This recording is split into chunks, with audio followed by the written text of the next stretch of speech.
Frank. What's the weirdest thing you've ever saw in here? Let me ask you a question, kid. Did you see that movie, Night of the Living Dead? Hey, are we gonna party tonight or what? Yeah, we are gonna party. Well, where are we gonna party? I don't know, somewhere. Okay, we could go to the park. Oh, no, we can't. The cops said they'd shoot us if we go back to the park. Yeah, and I ain't in no mood to die tonight. I like death.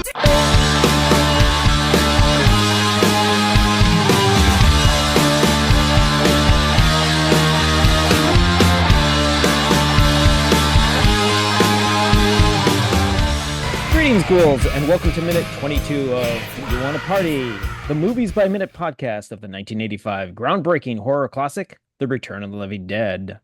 I'm your host, Troy, and yet again, we have the returning... Mitchell here.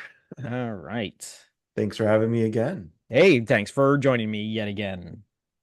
Okay, so minute 22 starts with, I might even lose my business, and ends with, you stand right over here. So we have a basically this is a bottle minute. We don't leave from this particular scene. We rarely leave from the actual, like, there's only like. Was there like any cuts in the scene? There's a couple of cuts. There's a couple of cuts. No, I was, because now that I've just talked through like that whole entire sequence between Frank and Freddy yelling at each other, that's one continuous shot and all that. I'm like, ooh, let's see how this all is. Now it does look like they're from the final look of the entire shot, it does look like they probably shot a long sequence and then just cut it with interspliced scenes and all that sort of thing. But from what we can tell, it's not a continuous shot because, well, it's just edited. It's edited out of its continuous shot, which maybe might have been a continuous shot, which would have been cool. But the insert shots, yeah. Yeah, they might have done a retake on one line or something. They're like, no, I actually like that pronunciation a little bit more. Let's just splice it. It doesn't need to be one shot. Yeah. All right. So the minute begins with Burt dressing down Frank because of the situation the trio finds themselves in. This is the conclusion of Burt getting right in Frank's face to put home the point that they're all going to be affected by how this is all going to affect like Burt's life and all that. By the government, I might become very famous, Frank. I might even lose my business. I might even go to jail. God damn it, that's what I'm going to do. All the time, Frank is now grinding the palm of his hand into his forehead as he externally is blaming himself for the situation. Sympathetically, Freddy's only course of action is to silently stand there and watch the situation play out in front of him. Once Burt is done yelling at Frank, he walks off camera. Freddy watches him leave. Note that the freezer door being banged on and the sounds of its occupant are in the background noise for the entire sequence. So through this whole entire time, you hear the banging, you hear the yelling of the corpse inside there. So once Burt is by himself, he paces back and forth, huffing loudly a couple of times. He then runs his fingers through his hair to seemingly jumpstart his brain, to figure out a way to get out of the situation. First with one hand, and then he relays the idea of destroying the evidence. And then after using his other hand, mentions the plan that they should keep the whole situation under wraps. Excited with this plan, Frank loudly agrees with it from off camera. That's it. Let's do that, Burt. An extra loud cry from the cadaver causes all three men to focus by turning towards the banging door. We now start the true Stooges portion of the sequence. And what I mean by that is this is the sequence that makes this film be more of a horror comedy than it has been to this point. This whole entire sequence sets up, and I use the Stooges because the best allegory I can come up with is these three guys are Moe, Larry, and Curly. I'm a little Curly or Shemp. I'm not 100% sure, but it's definitely Burt is definitely Moe. Yeah, because Moe's always the big idea guy. Saying, he's the guy in front. This is what we're gonna do. We're gonna make $1 million. You stand over there. Yeah, you stand he's the one. He's the one with the anger. He's the one with the. He's yes, exactly. and the sometimes quiet, sometimes piping up sort of thing.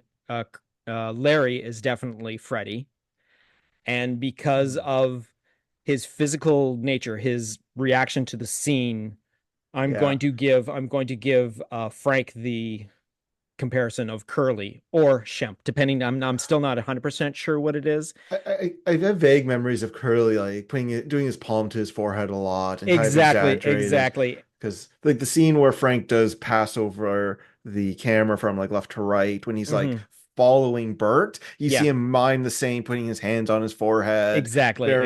Yeah. Yeah, whatever you say, boss, and just exactly. He is definitely because but again, set up for the next minute is when we get the actual comedic hit for this sequence, but this is the setup for it, and this is definitely, again, it's all like the physical manifestation of each of the actors playing their roles, and yes, for this, for lack of a better word, slapstick sequence in a horror film, which again, it's not as slapstick as the Stooges actually got, but in comparison for a horror film, this is a very close facsimile. Yeah, in the Venn diagram of horror comedies, there's overlap. Exactly. Yeah. Just like Shaun of the Dead is horror comedy. There's a lot of comedy, and when you see the people getting ripped apart, okay, there's the horror. There's the horror. Exactly. Yeah. Maybe the inverse for Shaun in this one. I think there's a little. I think Shaun might have had more gore, but it definitely has more gore because of its ability budget, to. Yeah, exactly. It's because of its ability to do that sort of thing. Yeah. So building on where Return of the Living Dead came. Exactly. Well, that's the thing too. That is the other thing about this being, like I mentioned in the beginning, it's a groundbreaking movie where this, I mean, obviously you can't have anything without George A. Romero and the original Night of the Living Dead and everything that came after that. But a lot of stuff is also like for the future is reliant on this movie happening as well, showing that you can have more than just what Romero does. You can do your own sort of thing and still make it as compelling as its original predecessor. And again, yes, having the comedy come into it definitely does help. And this film is like right in the middle of the releases of Evil Dead 1 and Evil Dead 2, where the first one was more horror based. Like there's still a few that Sam Raimi classic like jokes, but the second one is far more of a comedy comparatively. So I would be shocked if Sam Raimi didn't watch this film and like, I could get away with so much more and just take from this. True. There could be that. Yeah. All right. So, during the secrets, when Burt asks for a clarification of the identity of the person in the freezer, Frank responds with a very sarcastic response. Why don't you open the door and find out? Then looks towards Freddy as to say, "Do you believe what this guy just asked?" As Burt walks around the other two, and as the camera tracks Clu Gallagher from the left side of the frame to the right side of the frame, it centers its shot on James Cameron. Now, this is what I just recently sent you and all that. Sorry, James Cameron. Oh, damn it. You know what? We talked about this before the actual show began, and I ended up doing it again. Yeah. I'm sorry to call you out on it, but if I don't, you'll keep doing it. Oh, no, I messed up Leanna Quigley's name the other day, and my guest host was like, it's Leanna. I'm like, what did I say? Oh, did I say Leanne? Yeah, it's like, yeah. As viewer or listeners will know, I mixed up the three names of these characters so often the previous times I was on here, and I have stayed up at night thinking about that ever since. All right, so back to James Cameron. Frank. He is in the center shot. Now as Clu crosses in front of him, James turns to face him. However, if you go to this particular minute at 33 seconds into the minute, James, as he's turning, does a double take, and he looks directly into the camera. He quickly recovers himself, though, and puts his hand on his face, like you had mentioned earlier, and continues to look towards Clu. Now, that hand to the face I was being forgiving and thinking he meant to do that. Yeah. Part of me is like, nah, he realized he looked at the camera and he's like, ah, shit. Nope, gotta keep going, gotta keep Yeah, going. exactly. Yeah. And it's obviously that no one else caught it because, of course, at this particular moment, you're watching the moving character. You're watching Yeah. Clu Gallagher sweep through this whole entire sequence because he's, again, turned on, the attention is supposed to be on him. So his quickly look around and all that. So again, It's only when you go frame by frame do you really pick up on these exactly. And little things. again, that's the only reason that I saw this particular thing because I just happened to like, hey, wait, is he actually does his eye catch the and I was like, pause, nope, oh damn it, and there it is. And it's just for one frame, right down. But it's also the fact that he's like very center of the shot, and it's all like, I'll you know what, I'll post this on the social medias when this episode comes up to go along with it and all that. So it's like, yeah, It's very deer in the headlights kind of frame when you see it. It's just Yeah. like, yeah, no, he's definitely looking right into yeah, it. exactly. All right. So when he concludes with the killing of the cadaver, when back to the actual characters, when Burt concludes that they'll be killing the character, that cues louder screams from the freezer. Freddy then proposes the question. How do you kill something that's already dead? And as Burt again crosses in front of the others, Frank points out the intelligence of Freddy's inquiry. That's where we have the key line, It's not a bad question, Burt. which is, again, another so fantastically quotable line and all that from the movie. Great little sound clip. Once again, with his hand combing through his hair, Burt asks about the movie's solution to the situation. Frank shockingly agrees, and he repeats the idea that Burt brought up of destroying the brain. The brain's right. Burt wanders off as Fred asks about how to do it, and Frank beautifully mimics the use of a hand drill and to crack skulls, saying surgical drills. From off camera and swinging into view is the red fire axe, at first being held in two hands by Burt. When Frank turns to look at it, he is hesitant with a look on his face as Burt hands it to him. He vocally protests with disgruntled, then Burt starts to set his plan into motion, telling Freddy where he's going to be, and then he starts to escort Frank to his starting position. And that's where we end this particular minute of the movie. So I just love the interaction and the all right, the forming of the plan. Like, all right, we need some precise tools. We gotta make it easy. Oh, here's a big, not blunt, but massive fire axe. And they're like, oh God, yes, that'll probably be much more efficient. But oh God, the blood. yeah, exactly. So Or goo. the other reason why I pointed out some things, Burt does a lot of his thinking by raking his fingers through his hair. Every single time he has to come up with a plan, he brushes his hair with his hands, one and then the other, one and then the other. It's like he does a lot of like thinking by doing that sort of thing. And I realized, oh, that makes kind of sense. I mean, it's a little bit of a tick sort of thing. Mhm. But as I watched more of the movie after this, I'm like, oh my God, he does it almost every single time. He has to come up with some sort of like, there's a change in the plan. He's like, and it's an automatic. I don't know if I've noticed it in any other of Clu Gallagher's acting that I've seen him in, but now I like, I want to bring up some early stuff of his. I want to see some later stuff of his. Does he still do that as part of him, or is he assigned this to Burt as a thing of Burt, which would be fantastic if that's what it actually is. It's like I wouldn't put it past people to create these kind of tics or these mannerisms to help flush out the character. But like that's such a simple and subtle way to incorporate it. Exactly, yeah. But it works because it's the physical manifesting of thinking of ideas, stimulating the brain.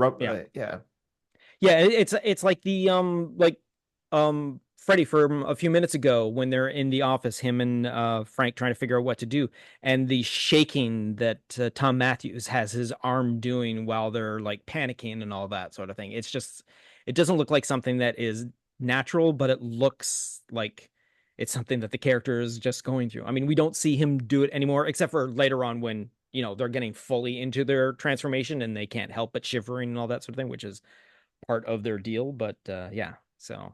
I wonder if he, not this minute, but you're saying incorporating the shivers, if he was like planning ahead, or maybe they filmed that scene, the transformation. He's like, okay, maybe I should put that in earlier on or something like that. Yeah, exactly. Yeah. Or and again, recently after the exposure, he's just trying to have that.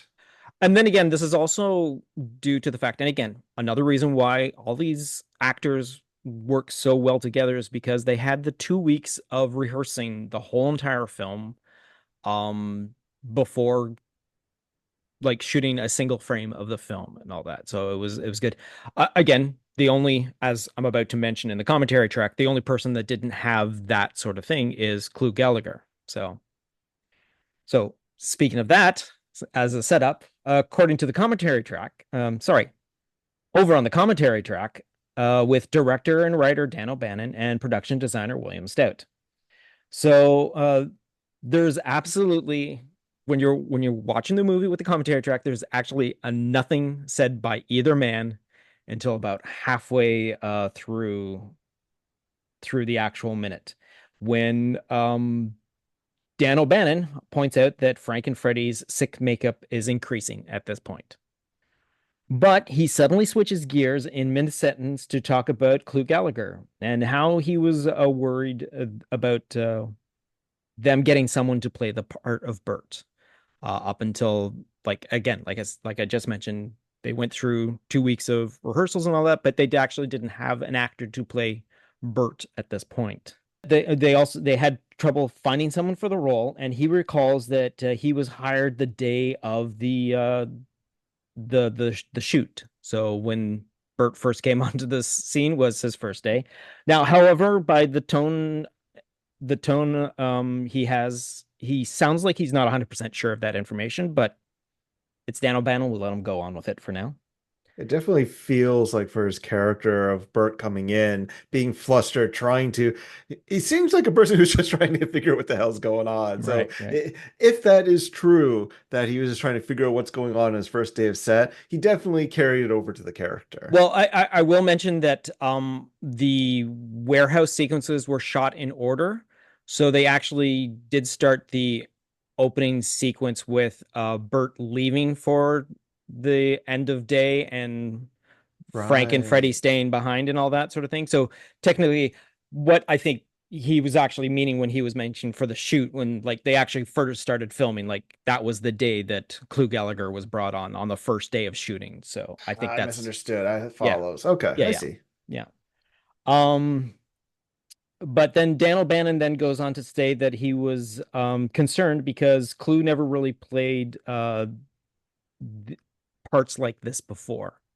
So obviously Clu Gallagher has a huge list of acting credits prior to this movie, like a lot of the other actors in this movie, including James Caron. But yeah, so it's also good that he knew who he was, because technically nowadays you just open up IMDb and you go like, oh yeah, I've seen all that sort of thing. So, but back in the 80s, you would have to know a person's history to know who they are and if they were capable of doing that sort of thing. So, all right. So according to the script, which is a story and screenplay by Dan O'Bannon, this is the revision from October 1983, based on story and screenplay by John Russo, Rudy Rickey, and Russell Steiner. So what we're dealing with right now is we're in the middle of, because the scene starts in the middle of, the conversation that Burt is having as he's yelling at Frank and Freddy for the situation they're in. So I'm just going to back up to the beginning of what he has, because the end of the minute from the previous minute, I actually went to the end of this speech. And so I'm not just stopping in the middle of it. So, all right. So I'll just start off with this. Burt, we're going to be sued by the Dow company, and I might be investigated by the government and become very famous and lose our business and go to jail. That's what we're going to do. Burt paces around the room, flinching with every scream from the corpse. On the other hand, if we do not wish for those things to happen, then we'll destroy all the evidence and we'll shut our mouths. Frank. Yes, that's it. Let's do that. Burt. Yes, I agree. It's the only way. But before we do, I have to just get one question. Are you absolutely certain that the person screaming in there is a dead cadaver? Frank. Open the door and find out. Burt. Running his hands through his hair. Yes. All right, well, if it is a reanimated body, we'll have to kill it. Freddy. Well, how do you kill something that's already dead? Burt. Shut up, I'm thinking. Burt paces some more. Frank. In the movie, they killed them by destroying the brain? Burt. The brain! Right! Burt looks around. They start rummaging among the medical supplies. Freddy. What do doctors use to crack skulls? Frank. Surgical drills. Freddy shudders. Burt finds a big fire axe, the kind of a pointed spike behind the blade. Burt. Frank, take this. Frank takes the axe apprehensively, eyes the spike. Burt.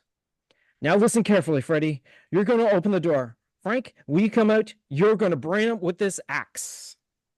So that was pretty much passed into the next minute of what we actually have of our particular sequence. It seems from like the script, it even has the hand going through the hair. So exactly.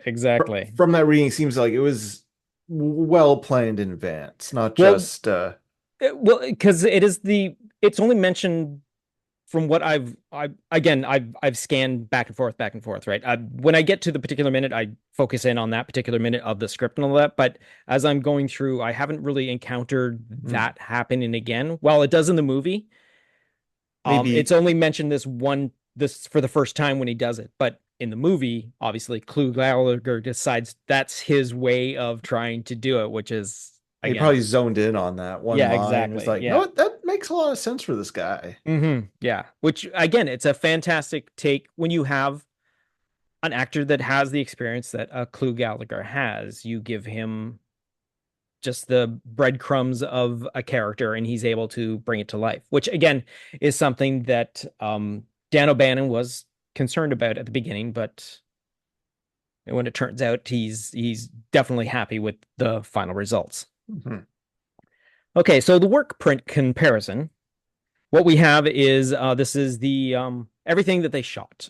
They put all together, culminated into one long version of the feature, which is about 25 minutes longer than the final project. So obviously things are going to be chopped out and all that sort of thing. But as we've figured out from comparison, that actually a couple of takes are slightly different, or insert shots are either missing or done differently. So this particular minute is parallel to the actual movie. This whole entire sequence has seemed to have been that way. What you saw in the work print is what we actually got in the final movie, which is kind of a cool thing because, hey, we're really happy with this. We're just going to keep it this way. We're not going to mess with it. Every once in a while, there's a little bit of an insert of a close-up of something or other, but for the most part, the minute runs exactly the same. So this particular minute, which is minute 21 to 22, the work script goes from 23:44 to 24:44. So for the first time in this version of the movie, we actually have off-camera sounds to cue the actors to simultaneously look in the same direction. Obviously, it's the cadaver making the sound in the final version, and it can be heard throughout the sequence. But in the work print, has a short moan each time, and that's pretty much kind of a cool thing, because in the previous minute when we had the yelping of the half dog, there was no yelping of the half dog. It was just Tom and James reacting to nothing. So, which is kind of neat because they were all on the same vibe and all that. But when they needed the three of them to turn at the exact same time, they had someone off camera doing a, which was kind of neat sort of thing. But again, it's just something interesting to discover from this work print. Now, the unfortunate thing about the work print is it is basically that it's an old, really not well taken care of print. The colors are very dim. There's scratches across the thing because it's actually celluloid. It was just the daily slice together and all that. And then obviously when they figured out what they wanted to, they went to the negatives, took the negatives and produced the negatives to splice it into a final film for the final version, which is obviously a lot crisper and all that.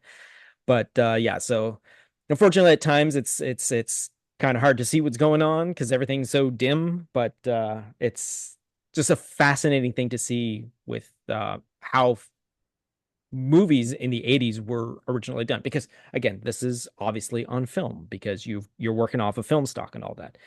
Less than 10 years later, you rarely run into anything that is being filmed on film. So yeah.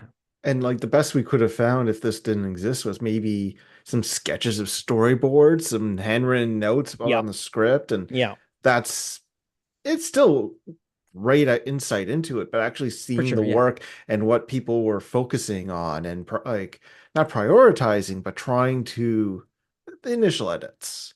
Yeah, exactly. Yeah. And again, like I said, the work print is much longer than the final one. So up to this point, it's only been like a couple of seconds here, a couple of seconds there, because obviously the work print is like a minute and a half ahead of the final film. But for 25 minutes, there's probably going to be like huge sequences that are completely missing, and it'll be fantastic because I'm actually watching the work print as I go through the actual movie. I scanned my way through it just to make sure that everything is practically all there. But yeah, so I can't wait to discover a scene I've never seen before or a take that is chopped down completely different, because that has happened in previous minutes and all that sort of thing. There's like, oh, they just tightened up this shot and all that sort of thing, or this sequence isn't as long because they chopped it at the beginning, at the end a little more to, streamline, trimmed like little moments of dead silence or exactly. Yeah. Which also, again, later on is no longer silent because you have background music and all that sort of thing. It's just interesting to seeing all that. All right. So that concludes this particular minute of the podcast. Do you have anything else you want to say about this particular minute there, Mr. Mitch?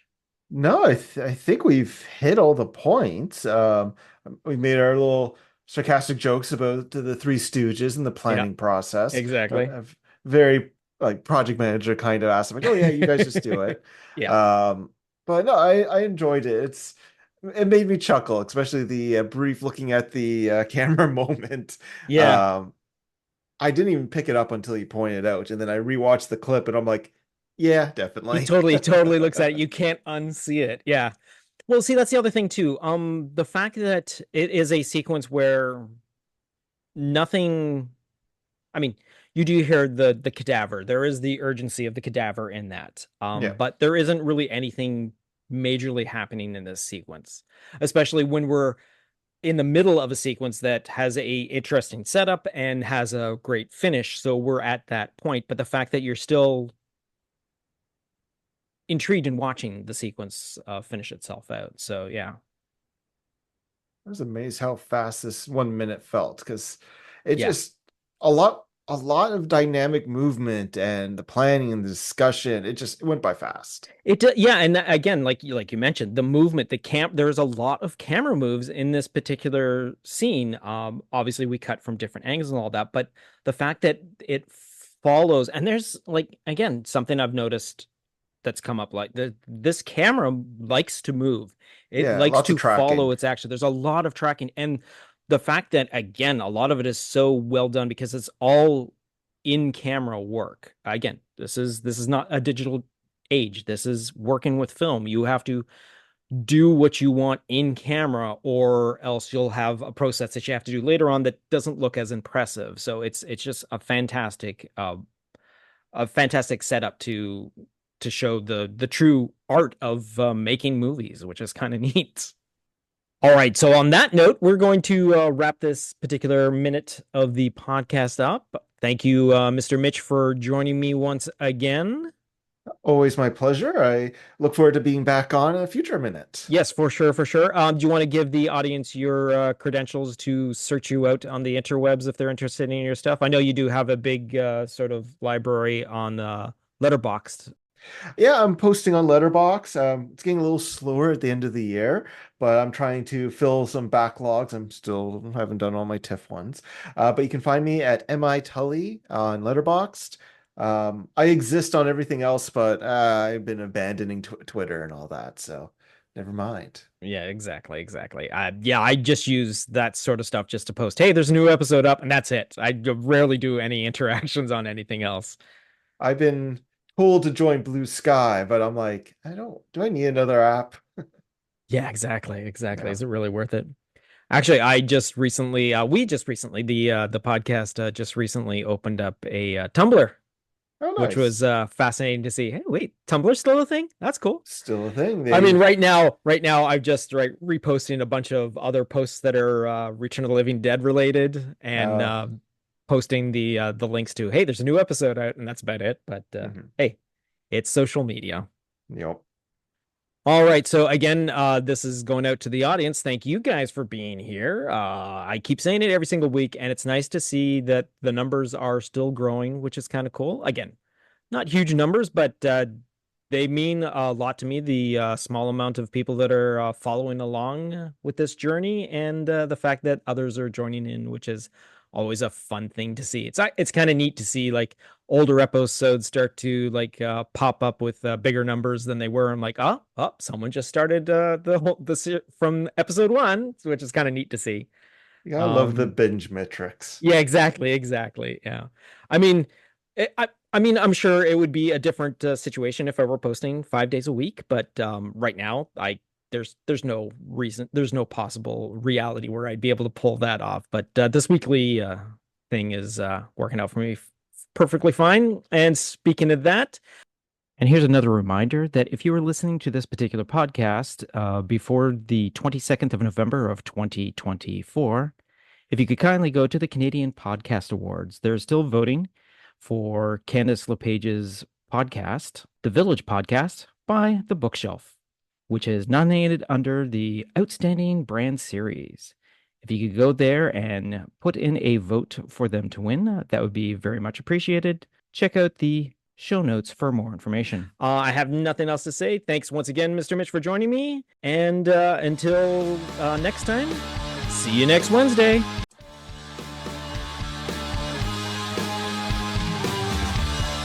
You've just been listening to a Planet Geek production of Do You Want to Party? A Movies by Minute podcast of the 1985 The Return of the Living Dead. Please be sure to subscribe, download, comment, share, rate, and review. Be sure to follow us on our social media platforms: Facebook, YouTube, TikTok, Tumblr, or Letterboxd. Search for Planet Geek Productions. X, former Twitter, Instagram, and Blue Sky, search for Planet Geek Pod. Or send us an email to planetgeekpod@gmail.com. Our closing music is provided by Night Chill. See the show notes for more details.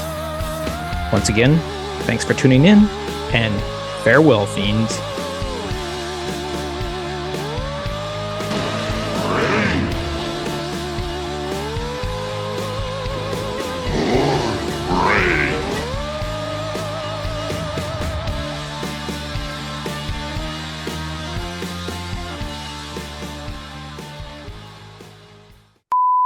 Greetings, ghouls, and welcome to minute 22 of the Do You Want to Party podcast. The movies by minute. No, no, no. It's the movies by minute podcast. It's not the Do You Want to dance? Do you want to do you want to dance? Do you want to dance? Okay. All right. So I'll just start off with this. Burt saying, "Do we're gonna get sued by a Darrow company." No. I just closed down my screen of what I was reading. Yay, Shoot. technology. Okay, let's try this again.